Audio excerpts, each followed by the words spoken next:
Amidst a 13-level storm, my husband thrust me from the car to rush his mistress to the hospital to give birth.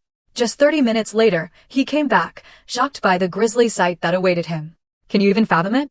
What would you do if the person you trusted most, the man who swore to love and protect you, threw you out of a car in a raging hurricane, leaving you for dead on the highway, just to rush to his pregnant mistress? Because that's exactly what my husband did to me. But what he didn't know, he wasn't leaving a victim by the roadside. He was unleashing a storm far more destructive than anything nature could throw at him. The night fell silently over the exclusive estates of Greenwich, Connecticut, but the only sound was the fierce wind whistling through the grand oak trees that lined our driveway. Inside our vast, modern kitchen, I leaned over, carefully spooning an amber-colored glaze onto a perfectly seared filet mignon. The rich aroma of butter and herbs mingled with the scent of garlic, mashed potatoes, and roasted asparagus warming in the oven. All of Michael's favorites. I glanced at the elegant European-style clock on the wall. The hour hand pointed directly to 9. It had been 3 hours since his usual workday ended.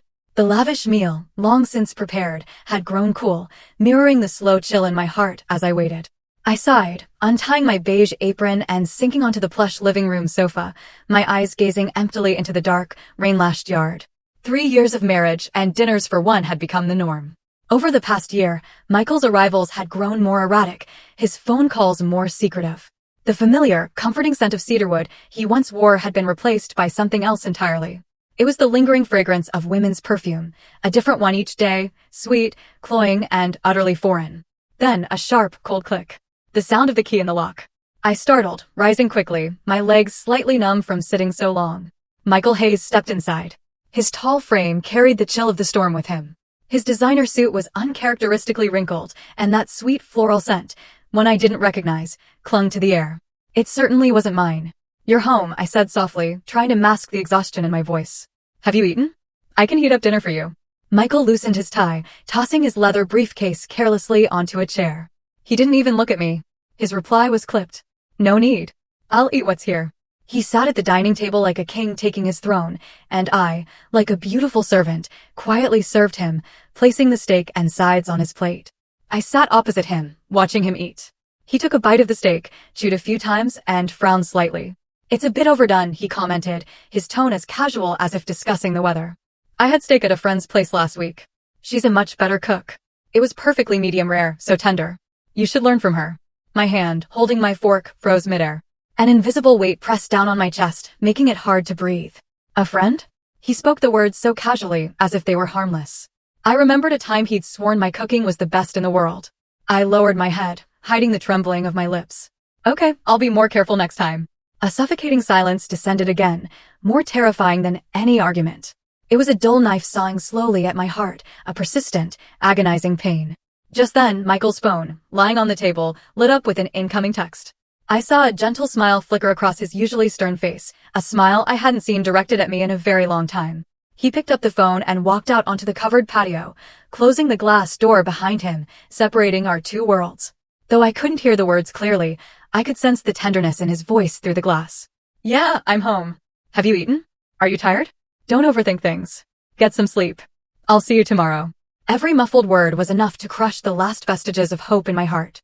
I sat alone at the cold dinner table, watching the back of my husband as he poured all his affection onto another woman. The sprawling mansion suddenly felt cavernous and freezing. Tears I didn't know were coming streamed down my face, falling into the untouched plate of food before me.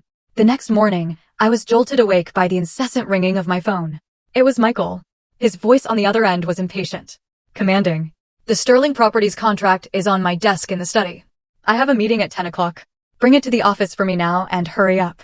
He hung up before I could reply. His indifference had become a reflex. I looked at my reflection in the mirror, my eyes puffy from a night of crying.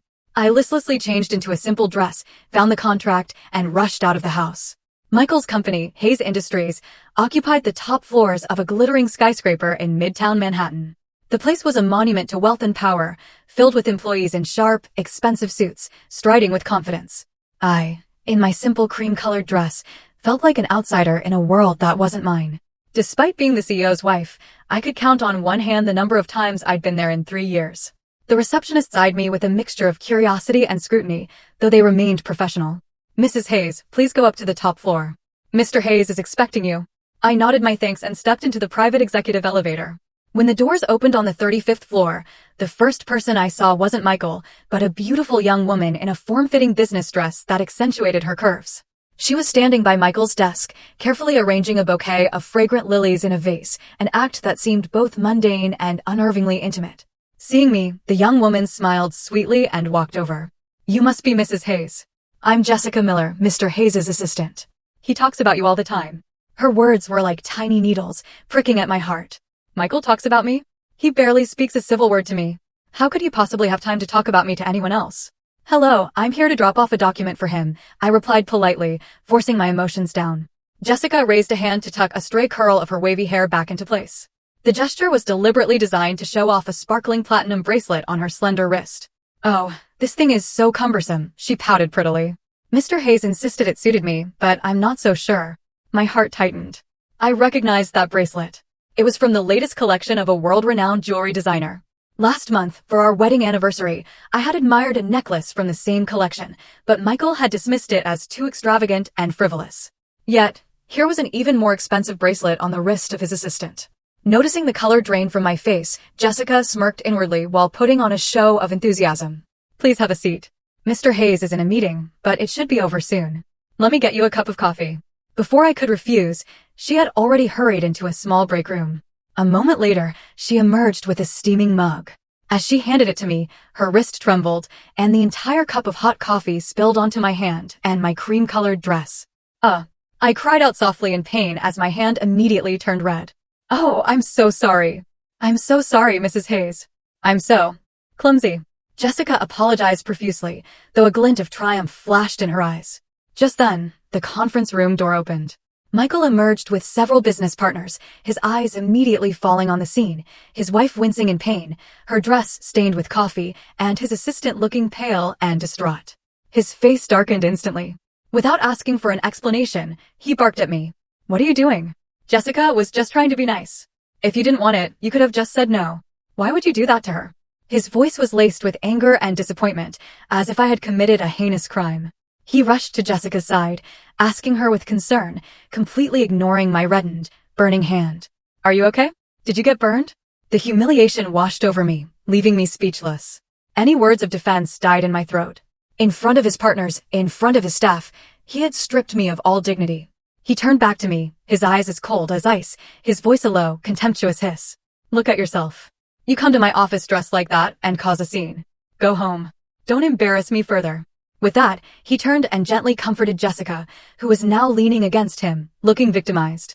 Then he continued escorting his guests as if I was nothing but thin air. I stood alone in the vast, cold corridor. The burn on my hand still throbbed, but it was nothing compared to the agony tearing at my heart. I silently placed the contract on the reception desk and walked away, my back straight and solitary. I didn't cry. I had already run out of tears the night before.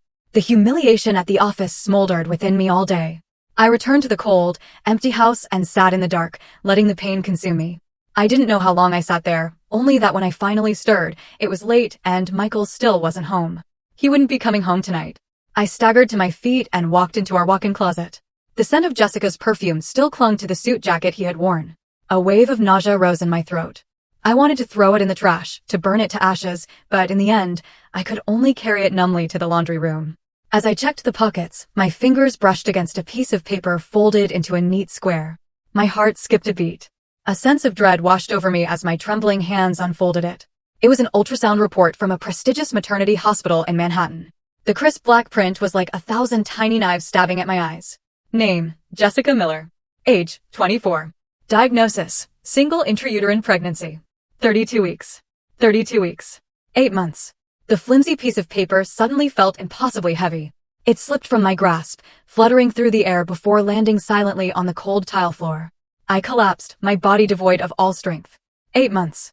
It meant that while he was still whispering sweet nothings to me, while we were still sharing intimate nights, he had already fathered a child with another woman. The deception was too cruel, too disgusting. My vision blurred. 3 years of marriage. I had given up my status as the daughter of a prominent family, abandoned a promising career, all to be his support system. I learned to cook, to arrange flowers, to be the perfect wife in his eyes. And this blatant betrayal was my reward. I didn't know how long I sat on the frigid floor until the bedroom door swung open. Michael walked in, reeking of alcohol. He saw me on the ground, the ultrasound report beside me, and froze. But there was no flicker of guilt or panic on his face, only annoyance and cold detachment. "You went through my things," he stated, his voice a low accusation. I looked up, my red-rimmed eyes fixing on him. I picked up the report, my voice shaking, but each word clear. "Michael, what is this?" Michael glanced at the paper, then back at me, his expression utterly shameless. He didn't even bother to deny it. "It's exactly what you see. Jessica is pregnant. It's my child." "Why?" I felt a bitter taste rise in my throat. "Why would you do this to me?" "Why?" Michael let out a cold, cruel laugh. He walked over and sat on the edge of the bed, looking down at me with condescension. "Eleanor, take a good look at yourself. We've been married for 3 years, and your stomach is still flat. I need a son to carry on my name, to inherit the empire I've worked so hard to build. Can you give me that?" His every word was a dagger twisting in my heart, drawing blood. So, in his eyes, I was nothing more than a machine for childbirth. And when I failed to perform my duty, he was perfectly willing to find a replacement. "So you found someone else to have your child," I whispered, tears streaming down my face. "Our love, your vows. Was it all a lie?" "Love," he sneered. "Can you eat love? Does it help me close multi-million-dollar deals?" "Eleanor, stop being so naive. A woman like Jessica is the one who can help me in my career, not a wife who just putters around the kitchen." This was it. The truth was laid bare, raw and excruciating. I couldn't believe the man before me was the same one I had once loved with every fiber of my being. Seeing my silent tears, he lost all patience. He stood up, towering over me, his voice turning glacial. "You have 2 choices. 1, you accept your role as Mrs. Hayes, and you accept the existence of Jessica and my son. When the baby is born, you will raise him. He will still call you mother.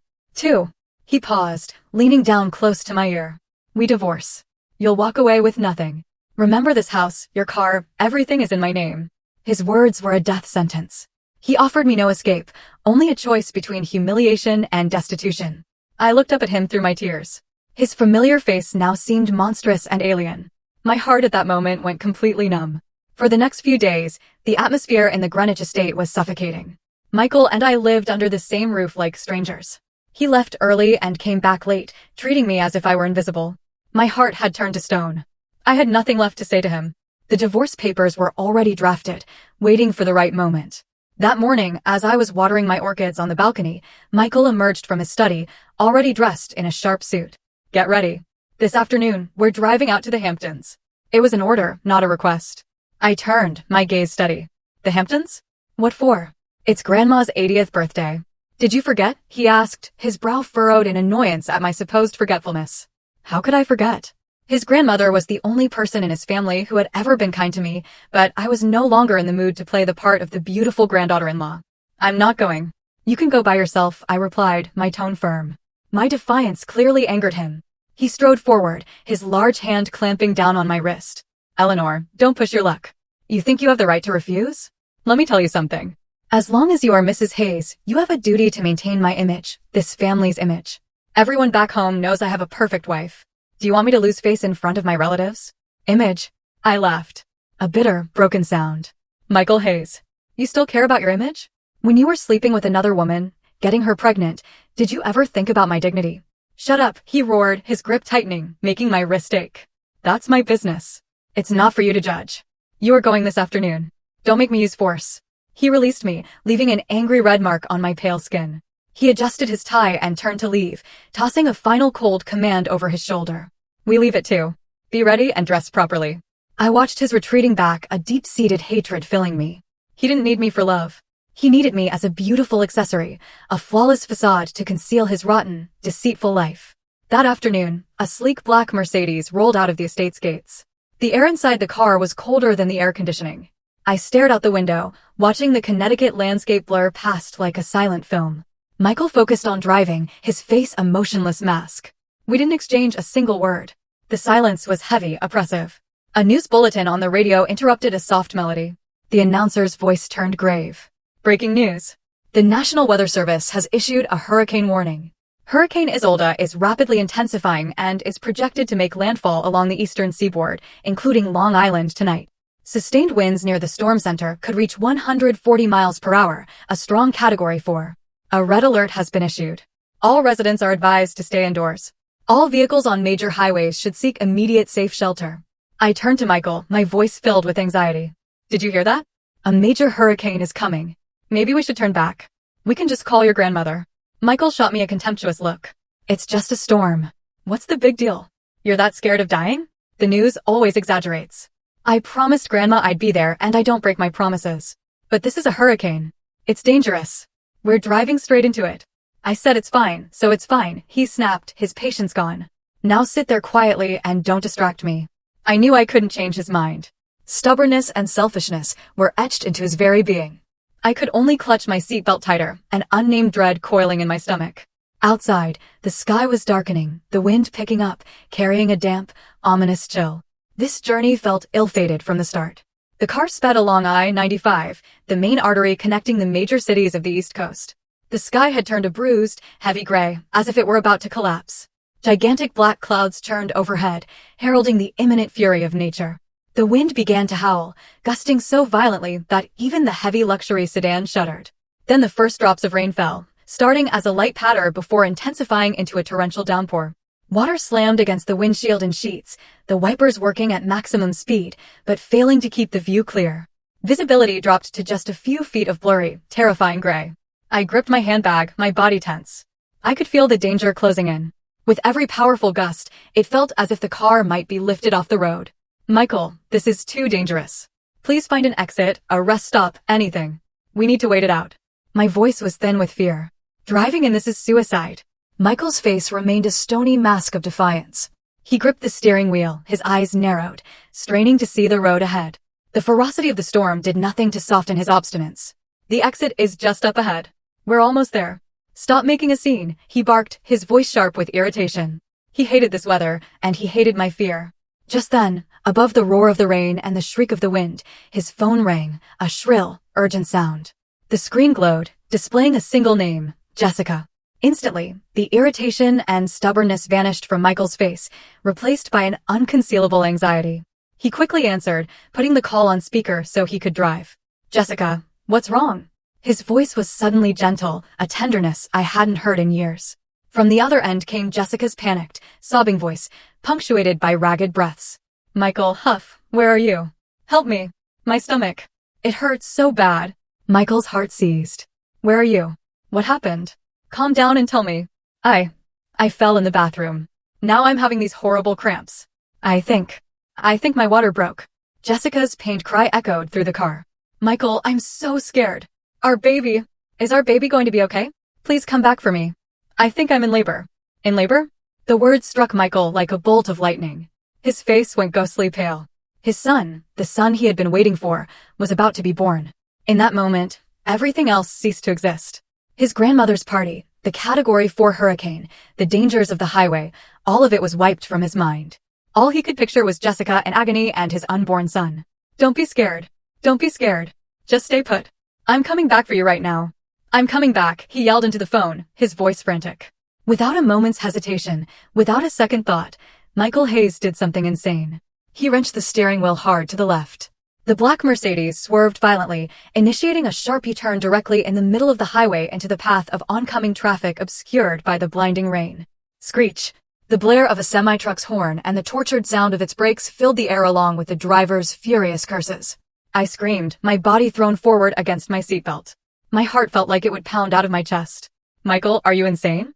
I shrieked, my voice cracking with terror. What are you doing? Do you want to die? But Michael heard nothing. His eyes were bloodshot, his mind consumed by Jessica and their child. He completed the reckless turn, slammed his foot on the accelerator, and the car roared to life, speeding back in the opposite direction, back towards New York City, leaving behind a cacophony of angry horns and near-fatal disaster. The car flew like a crazed beast through the white curtain of rain. I was still reeling from the terrifying maneuver. I looked at the man beside me, the man I once called my husband. His face was now a stranger's mask of madness. His eyes veined with red, his features twisted with a frantic desperation. Michael, pull over right now, I said, trying to keep my voice steady, but it trembled betrayingly. Do you realize what you just did? You nearly caused a catastrophic accident. For her?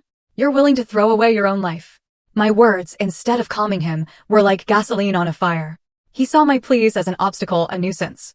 Every second that passed was another second of potential danger for his son. And I, his legal wife, was here nagging him. Shut your mouth, he bellowed, his voice louder than the storm outside. What do you know? That's my son, the heir to the Hayes family. Is your life worth more than his? His cruel words were a final, brutal stab into my already wounded heart. I was stunned, unable to believe what I was hearing. In his eyes, my life was worth less than the unborn child of his mistress. Tears streamed from my eyes, a torrent of pain and despair. I began to plead, to beg him. Michael, please, we can't keep going like this. The storm is too strong. The roads are slick. Think about our safety. Just pull over and we can call an ambulance for her, can't we? Call an ambulance? He sneered, his laugh dripping with contempt. And wait for them to crawl their way over while my son is in danger? No, I have to get there myself now. The car continued to hurtle forward at a terrifying speed. I looked out the window, the landscape a blur. I saw a sign for a desolate stretch of highway, a section with fewer cars due to ongoing construction. A monstrous, unthinkable idea sparked in Michael's mind. He glanced at me, his eyes utterly devoid of warmth. My presence, my words, they were all an infuriating distraction. He needed to get to the hospital faster, and perhaps my absence would help him focus. Screech. He slammed on the brakes. The car skidded on the wet pavement, coming to a halt in the emergency lane. I was thrown forward, my head narrowly missing the dashboard. Before I could recover, Michael turned to me. His eyes were those of a demon, his voice as cold and hard as Arctic ice. Get out. I thought I had misheard him. In this hurricane, on this deserted highway, he was telling me to get out of the car? What? What did you say? I stammered, a profound fear gripping me. I said, get the hell out of my car, he roared this time, the cruelty in his voice undisguised. You're a curse. I've wasted so much time because of you. Now get out. With that, he unbuckled his own seatbelt, lunged across the console, and unlatched my door. A blast of wind and icy rain tore into the car. No, Michael, you can't do this. If you leave me here, I'll die. I screamed in panic, trying to pull the door shut, but I was no match for his strength. Then die, he snarled, his malice reaching its peak. He grabbed my arm and dragged me brutally from the car. I struggled, but it was useless. Let go of me. You're an animal. Without another word, he shoved me with all his might. I fell sprawling onto the cold, gritty asphalt. Rainwater and mud soaked through my clothes instantly. The fall was painful, but the physical ache was nothing compared to the shattering of my heart. He wasn't done. He reached back into the car, grabbed my purse, and threw it out onto the road beside me, its contents scattered across the wet ground. He stood by the open door, looking down at me as a god might look upon an insect. His voice, cold and venomous, cut through the storm, etching itself into my soul. Listen to me, Eleanor. My son's life is more important than yours. He slammed the door shut, got back into the driver's seat, and the engine roared one last time. The black Mercedes shot forward, quickly disappearing into the white veil of rain, leaving me alone on the desolate highway, abandoned to the full fury of the heavens. I lay on the asphalt, the storm lashing at me. I no longer felt the cold, no longer felt the pain. I stared in the direction the car had vanished and began to laugh. It was a mournful, desolate sound, lost in the howl of the hurricane, the sound of a heart breaking for the very last time. The rain continued its relentless assault, but I, Eleanor Vance, felt nothing. Lying on the pavement of I-95, my dress soaked and smeared with grime, the physical pain was a distant echo compared to the agony of a heart shattered beyond repair. Despair had crested and then receded, leaving in its wake a terrifying calm. The tears were gone. There were none left to cry. I laughed. The sound started as a faint tremor in my throat before erupting into a raw, desolate wail that mingled with the roar of the hurricane. It was the laugh of release, of an ending. Michael Hayes, I whispered to the wind, you have personally killed the wife who loved you with all her soul. From this moment on, the Eleanor you knew is dead. With a trembling hand, I fumbled for my purse. Miraculously, my phone was intact, though slick with rain. The screen flickered to life. My fingers scrolled through my contacts, pausing on a number buried deep in my memory, a number I had promised myself I would never call again, but he had forced my hand.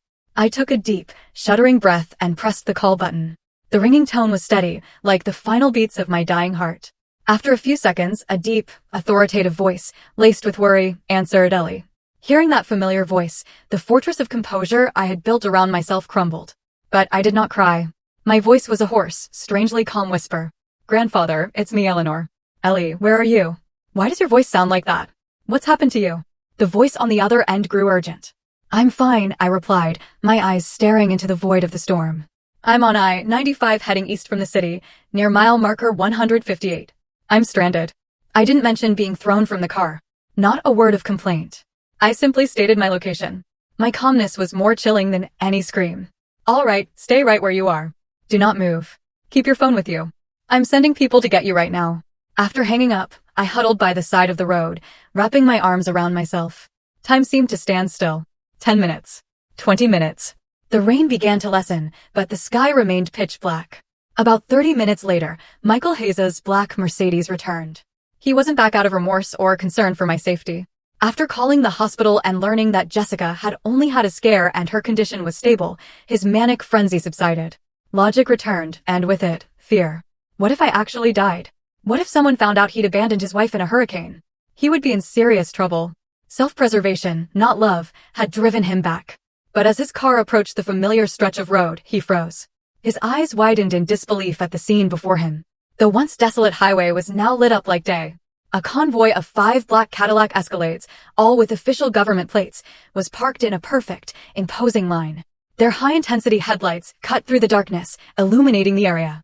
Surrounding the vehicles were men in dark suits and tactical gear, standing guard with an unnerving stillness, their sharp eyes scanning the surroundings. The air crackled with an aura of absolute power that would make anyone tremble. His luxury car, compared to this motorcade, looked like a cheap toy. And then he saw me. I was being helped to my feet by a distinguished-looking man in a tailored suit who respectfully held a large umbrella over me. A heavy, official-looking coat was draped over my shoulders, shielding my small, drenched frame. The man carefully opened the door to the lead vehicle, a specially armored Escalade, and helped me inside. Just before the door closed, my gaze swept across the scene. It landed on his car, my eyes meeting his terrified ones. There was no hatred in my look, no pain. It was as cold as a 1,000-year-old glacier, as sharp as a blade, piercing straight through his soul. It was the look of a stranger filled with contempt and utter finality. The door shut. The formidable convoy began to move, pulling away with silent, intimidating grace, leaving Michael Hayes alone in his car.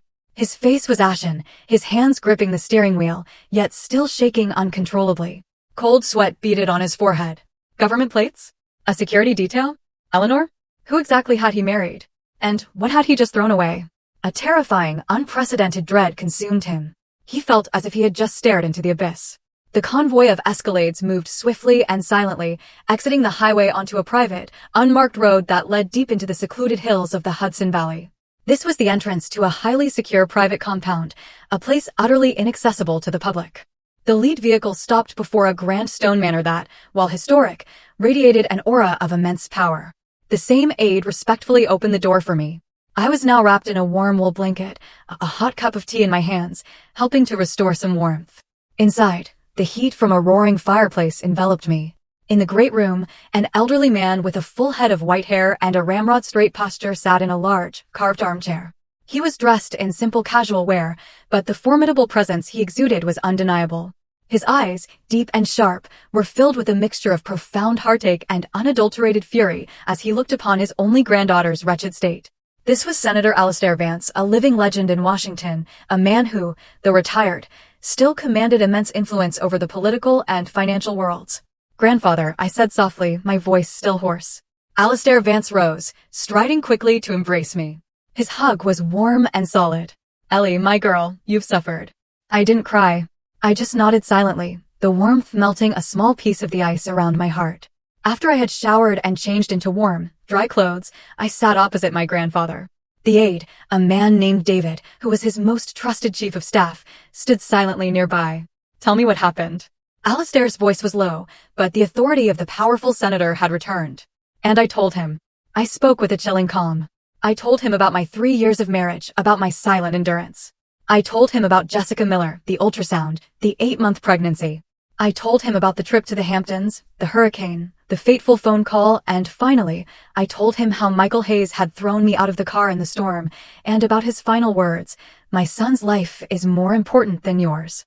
With every word I spoke, the senator's expression grew darker. The air in the room grew heavy, thick with unspoken rage.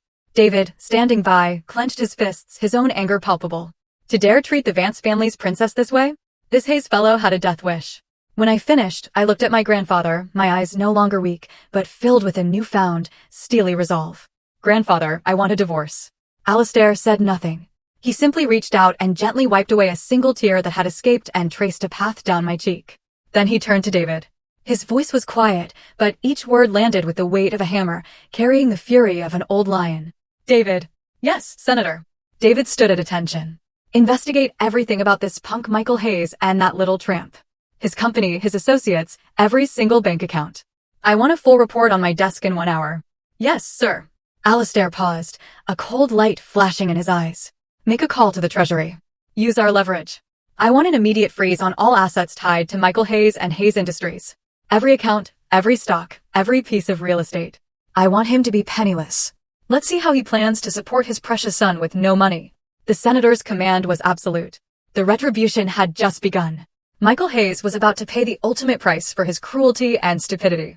After fleeing the horrifying scene on the highway, Michael Hayes drove in a daze. The image of the government convoy and my glacial stare played over and over in his mind like a waking nightmare.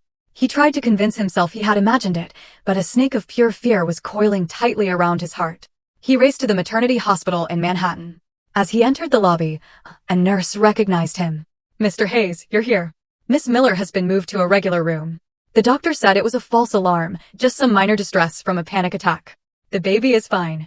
But what? Michael demanded, his heart pounding. But the baby has arrived. It's a girl. 6 pounds, 5 ounces. What? A girl? Michael was stunned, feeling as though a bucket of ice water had been thrown in his face.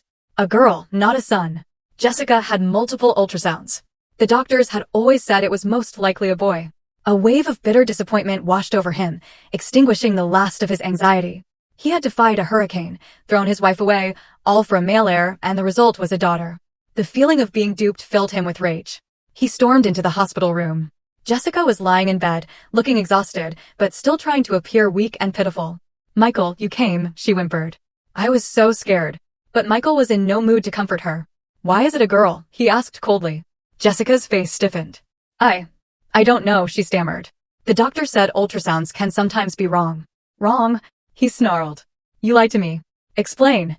As they argued, Michael's phone rang. It was his CFO. He answered impatiently.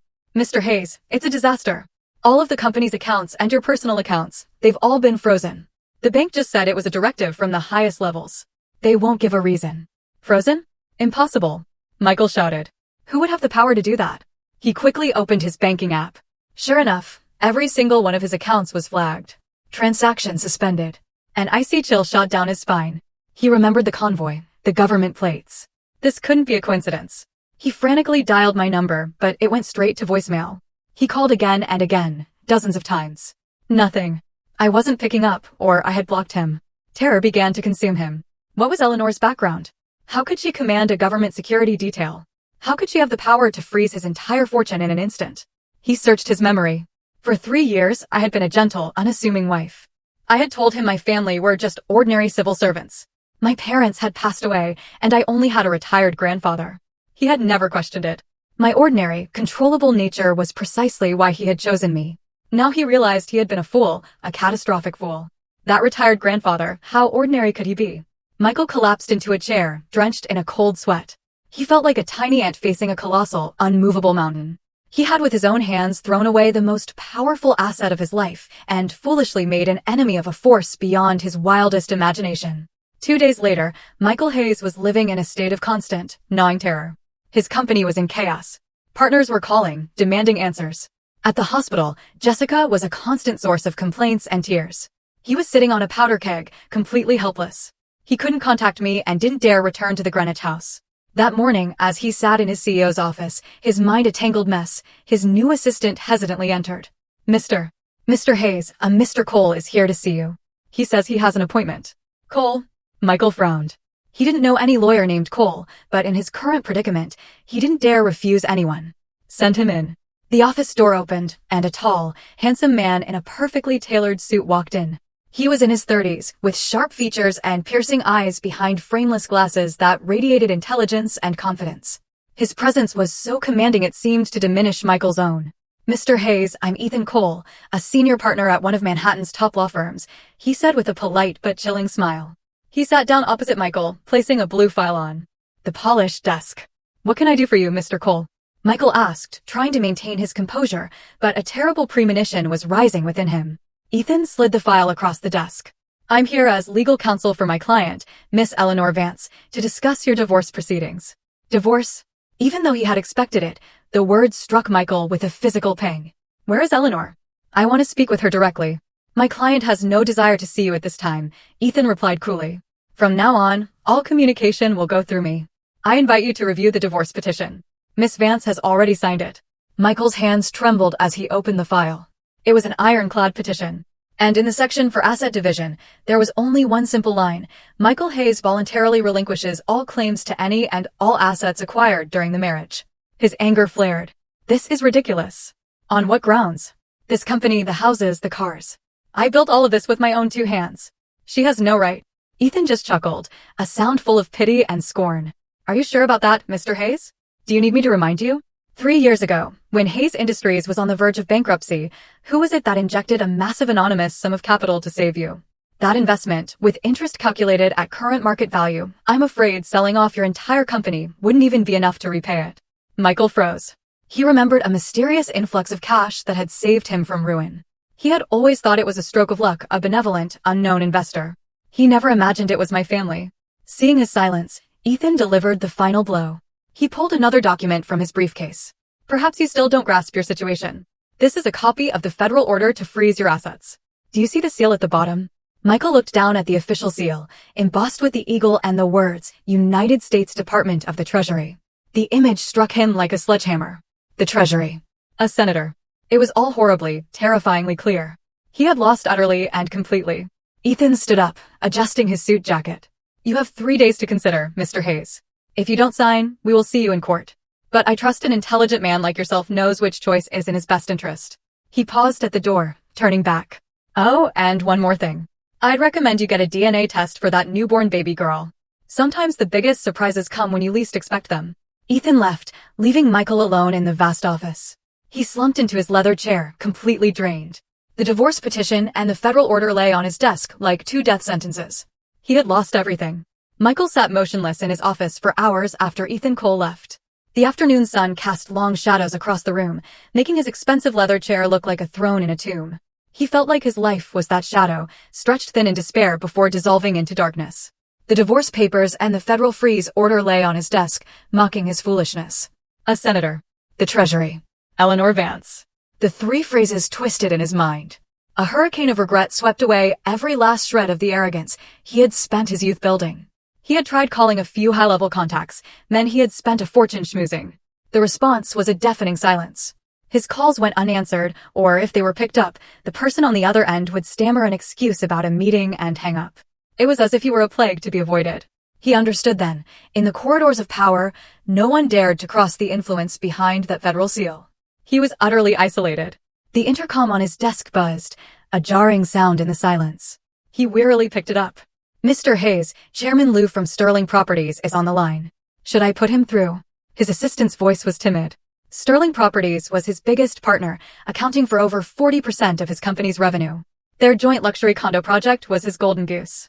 A flicker of hope ignited in Michael's chest. Put him through immediately. The line connected. Michael forced a sycophantic tone. Mr. Lou, it's Michael Hayes. To what do I owe the pleasure? In contrast to his feigned enthusiasm, Chairman Lou's voice was cold and distant. Mr. Hayes, I'm calling to inform you that as of today, Sterling Properties is officially and unilaterally terminating all partnership contracts with Hayes Industries. What? Michael was stunned, a roaring in his ears. Mr. Lou, you must be joking. Our project is proceeding perfectly. Why so suddenly? There is no reason, Chairman Lou stated flatly. It was a decision from our board. Our lawyers will be in contact regarding the breach of contract penalties. Goodbye. Click. The line went dead. Michael sat frozen, the phone slipping from his hand and landing silently on the plush carpet. Terminating the contracts. Sterling pulling out was a death sentence for Hayes Industries. The massive capital flow would be cut off. Half his company would be paralyzed instantly. Before he could even process it, his cell phone began ringing nonstop. It was his project managers. Mr. Hayes, bad news. OSHA inspectors just raided the construction site downtown. They're citing major safety violations and have issued an indefinite stop work order. Sir, the resort project has been shut down too. They're claiming it infringes on some historical preservation zone. The order came from a National Heritage Agency. One call after another, each a hammer blow. Every single one of his projects, big and small, was being shut down for bizarre, unexpected reasons that he knew were orchestrated from above. He, trembling, opened a financial news app on his phone. A bright red headline screamed at him, Hayes Industries stock plummets on news of major partner pullout and project halts. Below was a chart with a single massive red candle plunging straight to the floor. Hundreds of millions of dollars of his net worth had evaporated in a single afternoon. The first wave of the attack was swift, brutal, and precise, leaving him no room to defend himself. Senator Vance. It had to be him. The old lion was using his immense power to crush him, to annihilate the career he had sacrificed everything for. Michael leaned his head back, staring at the ornate ceiling. He started to laugh, a twisted, bitter sound. He finally understood. This wasn't a battle, it was a slaughter. While Michael Hayes was witnessing the collapse of his empire, Jessica Miller was lost in daydreams of the luxurious life that awaited her at the hospital. Today was her discharge day. Lying in a VIP suite, tended to by nurses, she was convinced she had finally made it. Although the baby being a girl was a small disappointment, she believed that with her charm, Michael would still spoil them. He was so in love with her after all. She changed into a new designer dress, applied light makeup, and held her baby, waiting for her future husband. She pictured the scene. Michael would walk in with a huge bouquet of roses, kiss her tenderly, and then their new family of 3 would go home to a beautiful new mansion he had bought for them. But the man who walked in was Michael, his face dark, his eyes bloodshot and haggard. There were no flowers, no sweet words. He just tossed a duffel bag onto the bed. "Pack your things. We're leaving." His voice was hollow. Jessica was taken aback. "Michael, what's wrong? Who upset you?" she asked, feigning concern. "Where's the car?" "I didn't see you pull up." "Sold it," he answered curtly. "We're taking a cab." "Sold the car? Why?" she cried in disbelief. "That was a limited edition Mercedes." Then she pressed on. "And where are we going? Did you buy a house for us yet?" "I don't want to live in an apartment, you know. I want a house with a yard near a good private school for our daughter." She prattled on with her demands as if they were her birthright. "Oh, and for the baby's 1-month celebration, I was thinking that French restaurant at the plaza." "Shut up." Michael suddenly roared, shattering her fantasy. The rage that had been simmering for days finally exploded. Jessica jumped, and the baby in her arms began to wail. She had never seen him so angry with her. You yelled at me," she started, turning on her usual tactic. "Michael Hayes, are you human? I just gave birth to your child. My body is still weak. If you can't show me compassion, at least don't scream at me." Her eyes welled with tears, but her act had lost its power over him. He looked at her with pure disgust. "Gave birth to my child? Are you sure this baby is mine?"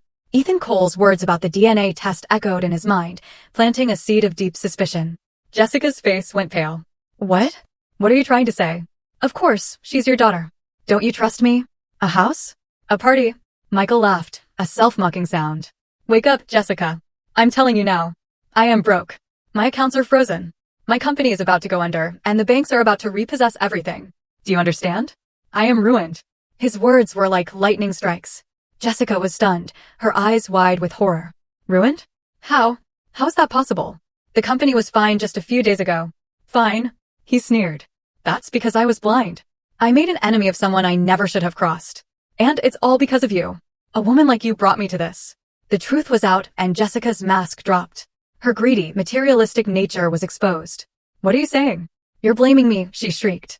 "You're useless, Michael Hayes. Why do you think I was with you? It was for your money. Now you're telling me you're broke? How are my daughter and I supposed to live with you?" Michael was speechless. So the love she always professed was a lie. Their argument escalated, attracting the attention of nurses and other patients. The baby cried louder. The once quiet VIP room was now a scene of chaos. In the end, with no money to pay the hospital bill, Michael had to swallow his pride and call everyone he knew, begging for loans, enduring the cold rejections of men he once called friends. It took him until evening to scrape together enough cash to discharge Jessica. The two of them stumbled out of the hospital. No home, no car, penniless. Their future was as dark as the New York City night descending around them. After leaving the hospital, Michael had to rent a small, damp room in a rundown part of Queens to live in. He was driven mad by Jessica's constant complaints and the baby's incessant crying. But his personal hell was only just beginning. On Monday morning, after a crowded bus ride, he arrived at his office building to a horrifying sight. Several black government sedans from the IRS were parked out front. As he walked into the lobby, 2 grim-faced agents in suits blocked his path. "Are you Michael Hayes, CEO of Hayes Industries?" one of them asked, his voice devoid of emotion. "Yes, that's me." "And you are?" Michael's heart hammered against his ribs. The other agent held up an official document. "We're from the Criminal Investigation Division of the IRS. Based on an anonymous tip and preliminary investigation, we have sufficient evidence to suspect Hayes Industries of large-scale organized tax evasion, fraud, and bribery. As of today, we are launching a full-scale audit of your company." We require your full cooperation. Tax evasion, bribery. Michael's mind went blank. He had been so careful, so discreet. How could he have been exposed unless that powerful entity already had all the evidence? Before he could react, the team of agents swarmed the office. They went straight to the finance department, seizing all accounting records from the past 5 years. Computers were confiscated. The entire staff watched in stunned silence, their eyes darting between their beleaguered CEO and the federal agents. The aura of power Michael had carefully cultivated for years shattered in an instant. He felt a hot flush of shame, a humiliation worse than any physical blow. Mr. Hayes, please come with us to our headquarters for questioning, an agent said, his tone leaving no room for refusal. He was led away like a criminal. The interrogation room was cold and oppressive. Michael sat on a steel chair facing 2 seasoned investigators. A harsh fluorescent light beat down on him, exposing his panic. They didn't grill him. Instead, they calmly presented one piece of evidence after another, systematically dismantling his defenses. Mr. Hayes, could you explain this $5 million consulting fee paid to the head of the City Planning Commission last March? We have records showing that money was later wired to his daughter's offshore account.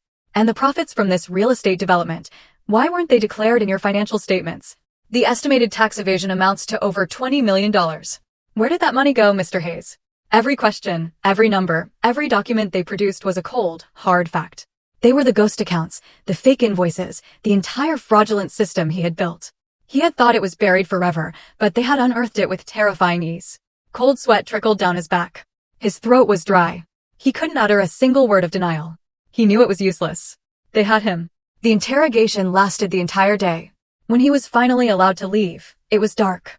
He stumbled out of the IRS building, physically and mentally broken. He knew he was now facing something far worse than bankruptcy, prison. In the days that followed, he was summoned repeatedly. The press got wind of the story. Headlines blared across news sites. Hayes' empire crumbles amid massive tax scandal. CEO Michael Hayes under federal investigation for bribing officials. His career, his reputation, his fortune, everything he had ever been proud of was turning to ash. He was cornered with no way out. While Michael was drowning in a quagmire of legal troubles and debt, in another world, a world he could no longer touch, I was beginning my new life. That evening, a high-profile state charity gala was being held at a grand ballroom in the heart of the city. It was an event for the nation's most influential figures in politics, the military, and business. The flashes of cameras were relentless. Every guest who walked the red carpet was a name that could shake the foundations of the American economy. Suddenly, the entire hall fell silent. All eyes, all cameras, turned to the main entrance. A custom-armored Maybach pulled up. Ethan Cole, looking dashing in a tuxedo, stepped out. He didn't walk in, but went around to open the other door himself. A slender, pale hand emerged, followed by a graceful figure. It was me, Eleanor Vance. I wore a bespoke couture gown of emerald green silk, intricately embroidered with delicate silver thread. The design clung to my form, highlighting my perfect silhouette. My dark hair was styled in an elegant updo, revealing a graceful neck adorned with a stunning diamond necklace. My makeup was subtle, yet it accentuated a beauty that was both ethereal and commanding. But what truly stunned the crowd was not my beauty, but my aura. Gone was the gentle, submissive Eleanor, who hid behind her husband. The Eleanor of today had eyes that were calm yet sharp, a smile that was gentle yet distant. I radiated an air of noble, cool, and formidable power. I stood like a rare, untouchable orchid.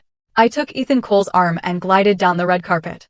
The camera flashes were blinding, but I remained perfectly composed, offering serene nods to acquaintances, powerful figures Michael Hayes could only have dreamed of meeting. Isn't that Senator Vance's granddaughter?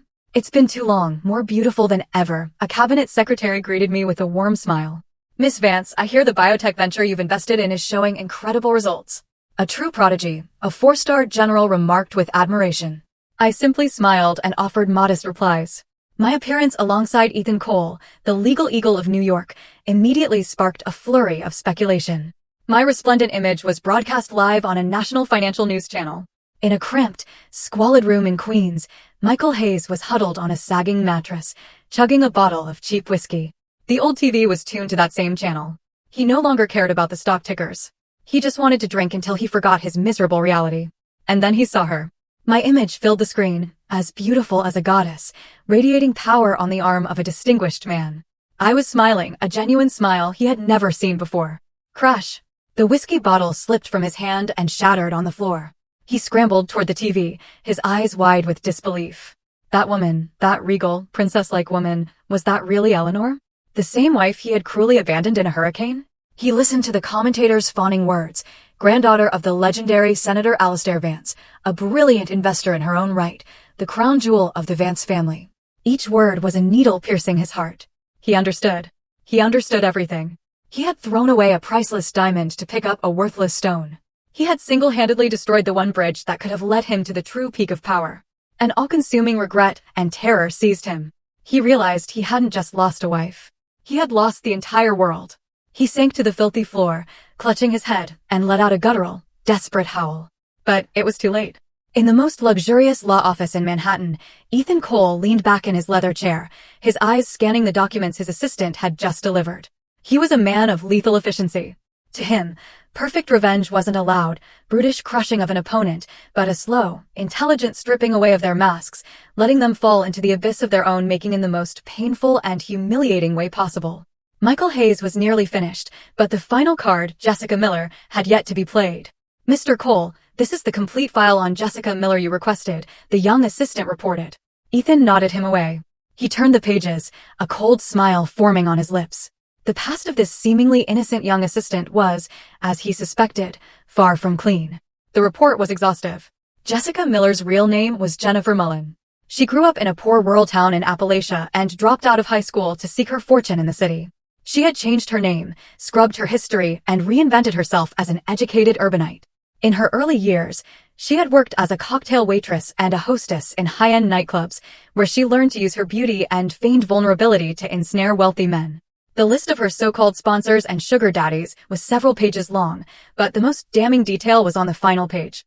The investigator had uncovered that around the time Jessica would have conceived a child with Michael, she was also intimately involved with a much wealthier married executive, a Mr. Davenport, who owned a large import-export firm. The report included several candid photos of Jessica on the arm of Mr. Davenport, entering a 5-star hotel. The date stamps on the photos were irrefutable proof. Ethan closed the file. He wouldn't release this information all at once. That would be too easy. He wanted Michael to suffer the torment of suspicion, to dig for the truth himself and to be destroyed by it. He called his assistant. Select a few of the photos of Miss Miller with other men, blur their faces, and leak them to a few online gossip forums. Make it look like a typical messy love life expose. Yes, sir. Also, Ethan continued, his voice low and calculating, start a rumor. Hint that the newborn daughter of the Hayes Industries CEO looks nothing like him. That his mistress was seen with another tycoon. Let it spread through the business circles Michael used to frequent. I wanted to get back to him, but it has to seem natural. Understood, sir. I'll see to it immediately. Ethan hung up, turning his chair to look out at the sprawling city. The chessboard was set. Every move was under his control. Michael Hayes, your tragedy has only just begun. You will pay for every tear Eleanor ever shed. Rumors have legs, and they travel fast, especially in a gossip-hungry high society. Within days, the whispers reached Michael Hayes exactly as Ethan had planned. He was in his cramped room when a call from an old business acquaintance came through. Hey Hayes, that you? The man's voice was overly friendly, laced with schadenfreude. Heard the company's in a bit of trouble. I'm managing, Michael grunted. Come on, we're friends, the man pressed, getting to the point. Listen, I heard a nasty rumor about you. People are saying your new baby doesn't look a thing like you. They're saying your little secretary used to be with old man Davenport from the import-export business. Of course, I don't believe it. It's just jealous people talking. I just wanted to give you a heads up, in case someone's trying to mess with your family. I'm sure you will. Click. Michael hung up, his face ashen. Of course, I don't believe it. But he knew that where there's smoke, there's fire. Ethan Cole's words echoed in his head. I'd recommend you get a DNA test. The seed of doubt, once planted, sprouted into a monstrous tree of suspicion, choking out all reason. He started watching Jessica more closely. He noticed that whenever he lamented his financial ruin, her eyes would flash with annoyance, not sympathy. She was irritable and evasive whenever he asked about her past. The suspicion grew into a gnawing certainty. He had to know. The next morning, he told Jessica he was taking the baby for her routine vaccinations. Jessica, busy with a face mask, just waved him off. Go on and pick me up some of that expensive soup on your way back. Michael held the baby, scrutinizing her tiny face, searching for any resemblance to himself. There was none. She looked nothing like him, and nothing like Jessica, either. A chill settled in his heart. He didn't go to the clinic. He went to a quiet park, carefully plucked a few fine hairs from the baby's head and a few of his own, sealing them in a plastic bag. Using the last of his cash, he went to a private DNA lab and requested an anonymous paternity test. The wait for the results was agonizing. A few days later, while he was asleep, Jessica went through his wallet looking for cash.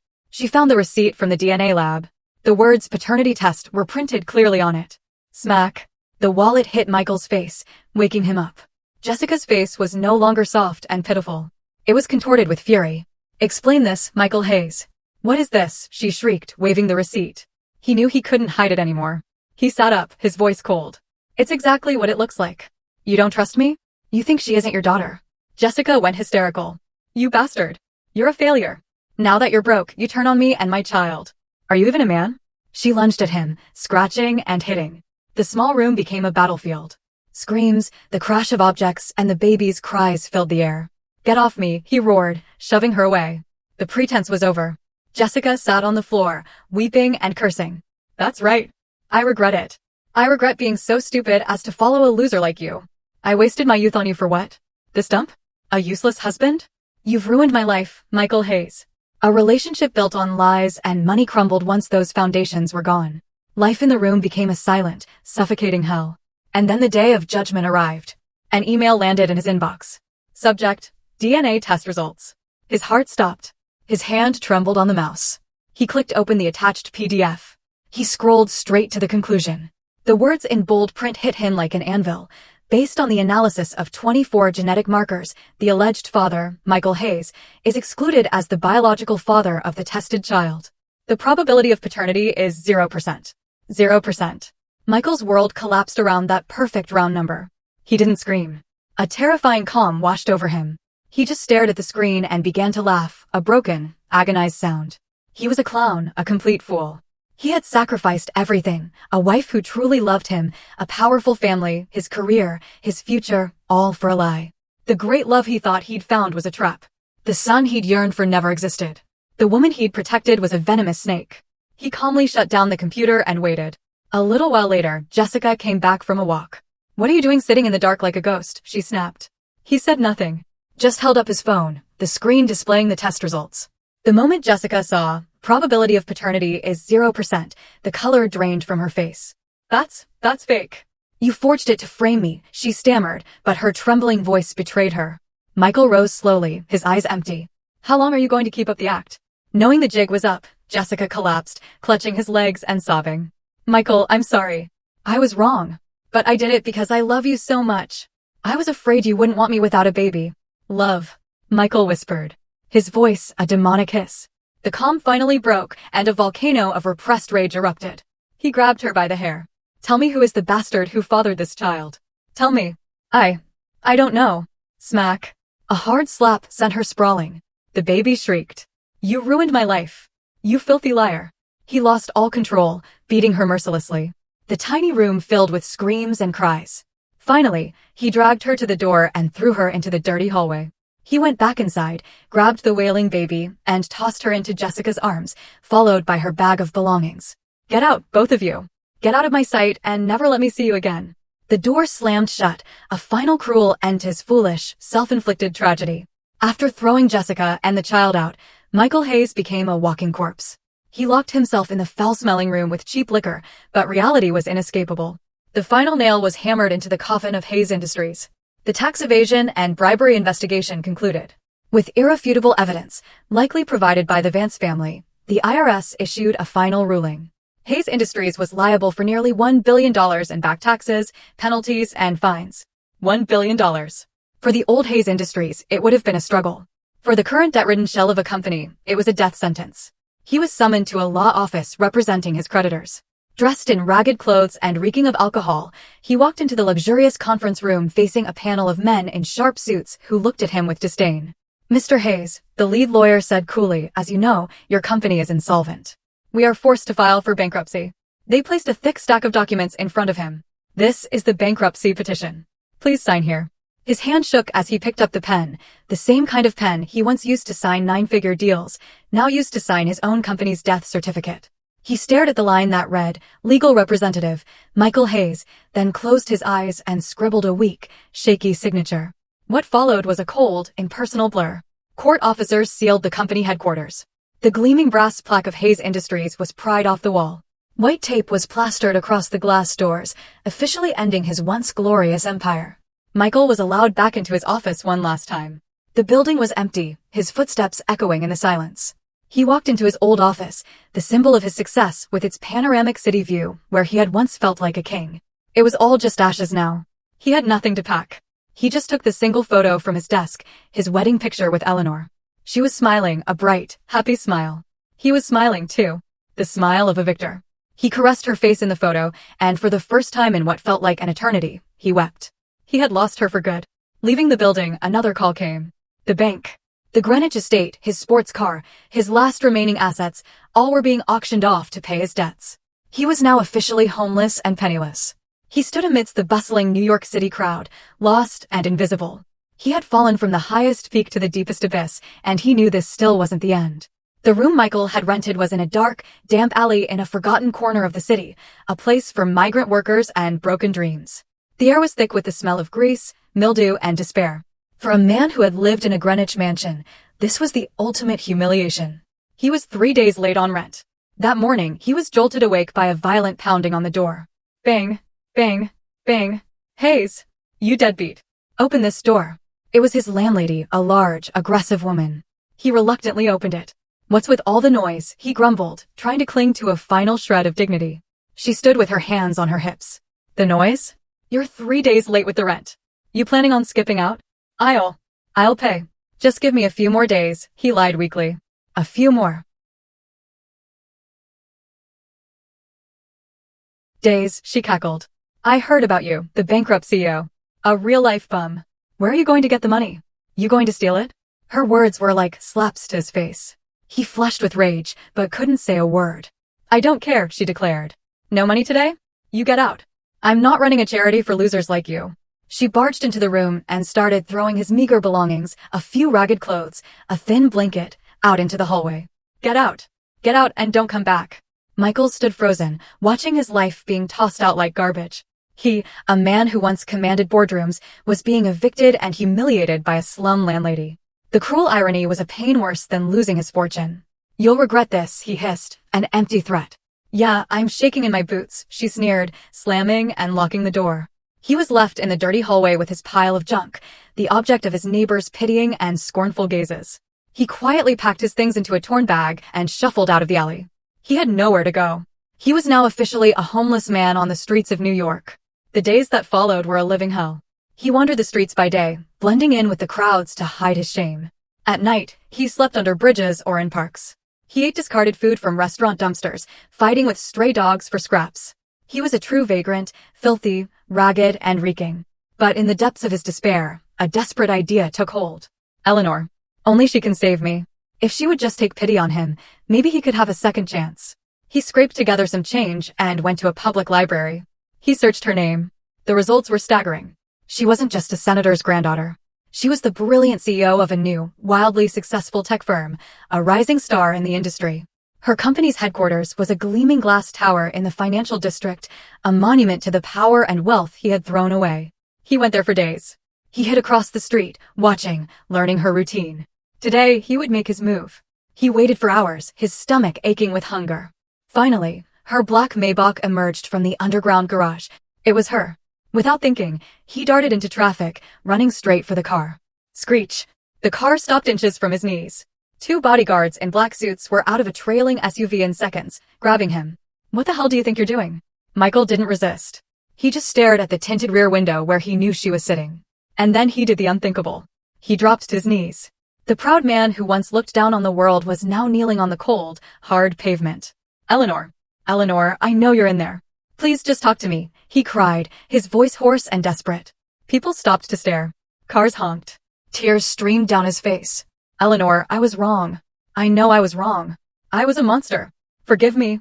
Please give me one more chance. He wept, banging his head on the ground until his forehead was bruised and bleeding. Hit me, scream at me, do whatever you want. Just don't ignore me. I can't live without you, Eleanor.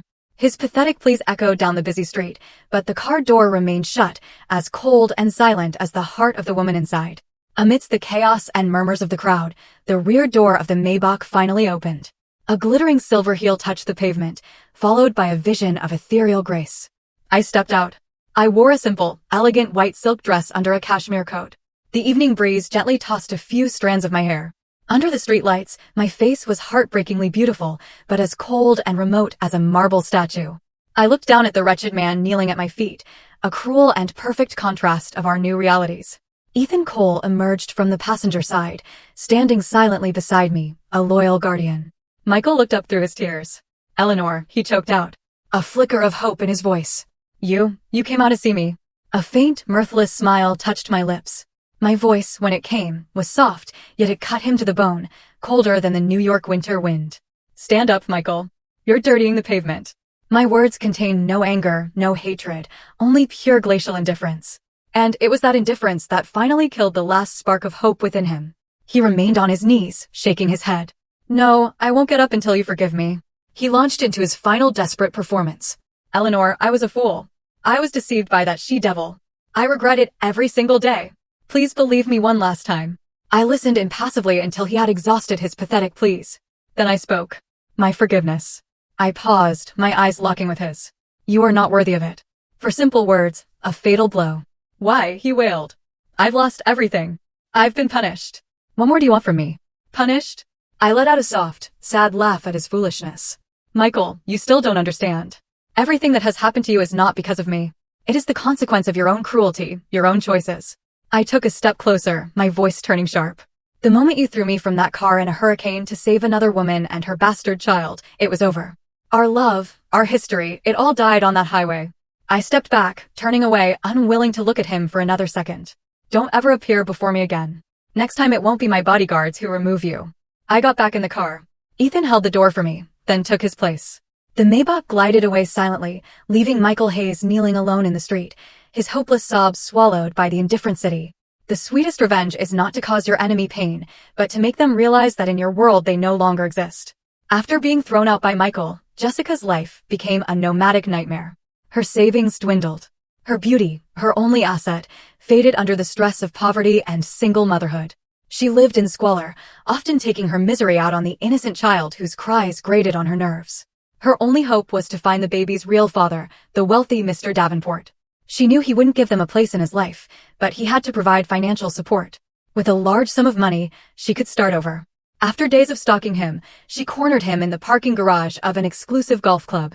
"Mr. Davenport," she cried, running in front of his car, holding the baby. Davenport, a portly middle-aged man, went pale. "What are you doing here? I told you never to contact me. You can't just abandon us," she sobbed. "This is your daughter. Look at her. You can't just leave your own child." As they argued, a sharp female voice cut through the air. "Oh, really? A place in his life? You've got some nerve, you little tramp." A lavishly dressed woman dripping in diamonds stood behind them, flanked by 4 large, menacing-looking men. It was Mrs. Davenport, a woman known for her ruthlessness. "Honey, Davenport stammered, trembling. Smack. She slapped him hard across the face. "Don't you honey me, you cheating pig." Then she turned her venomous gaze on Jessica. "And you dare seduce my husband and try to extort him with a child?"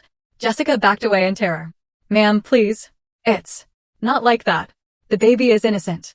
"I don't care if the baby is innocent. But I know you're not," Mrs. Davenport sneered. "You use this pretty face to ruin families, don't you?" She gestured to her thugs, who grabbed Jessica, ignoring her screams. "Well, today I'm going to take that face away from you. Let's see who you can seduce then." From her purse, she produced a razor-sharp box cutter. "No, please don't," Jessica shrieked. But it was too late. With a cold, steady hand, Mrs. Davenport slashed the blade across Jessica's cheek, a spray of blood, a horrific scream, and it was over. She calmly wiped the blade, tossed the wailing baby back at the collapsed Jessica, and left with her entourage, leaving Jessica writhing in a pool of her own blood. Her beauty, the weapon she had wielded her whole life, was gone forever. Her future would be one of pain, shame, and unending nightmares. Under a highway overpass, Michael Hayes shivered in a tattered coat. He was skeletal, haunted. It had been 2 days since he'd last eaten. All pride was gone, replaced by the primal need to survive. He stumbled towards a nearby night market, not to buy food, but to scavenge from the dumpsters behind the stalls. As he was digging through a pile of trash, he saw a familiar figure huddled in a dark corner. It was Jessica. She looked even worse than he did. A hideous, jagged scar ran down the side of her face.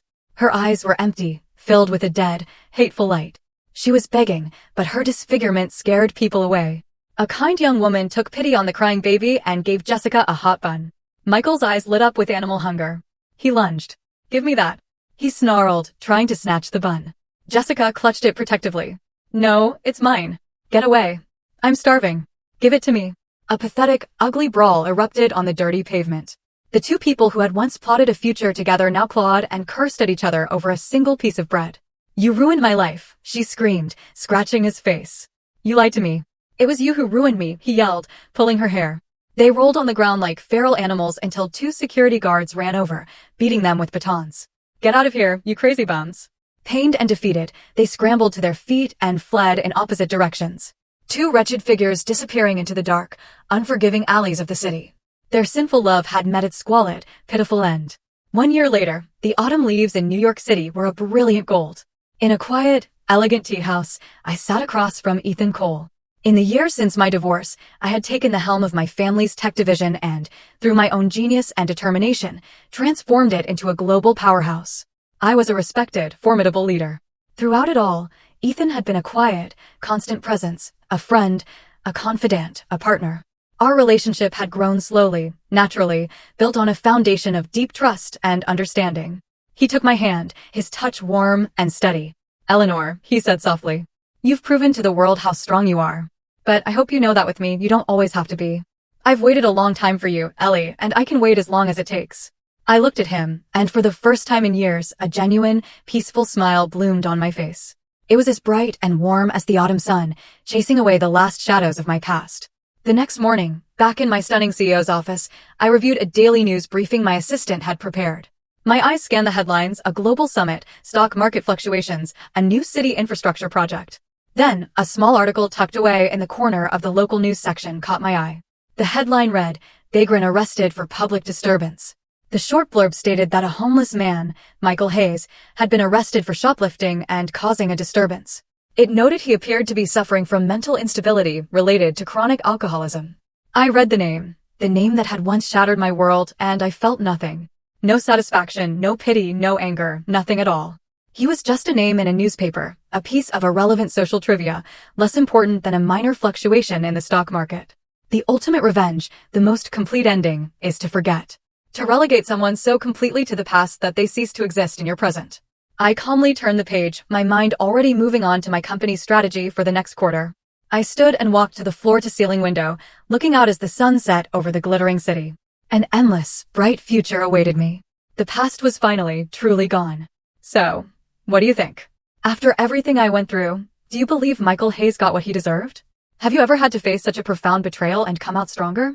I'd love to hear your thoughts and experiences in the comments below.